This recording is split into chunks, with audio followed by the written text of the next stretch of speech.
Hello guys, ang magandang hapon. Ganito po yung pagkakabit ng nipa. Pinalitan dahil mainit. Ito yung yero na tinanggal. Mainit eh.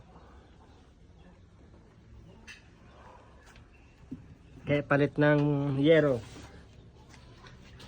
Dati yero, ngayon nipa na lang siya. Magkano labor dyan pagpagawa ng ganyan?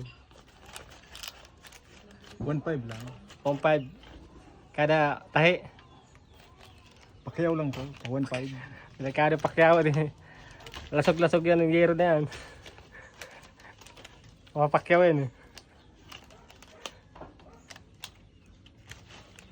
Yan, malapit ang gumagawa oh. Si gusto magpagawa, kontakin nyo lang to. Nandiyan si cellphone number sa baba. Tawag lang po kayo.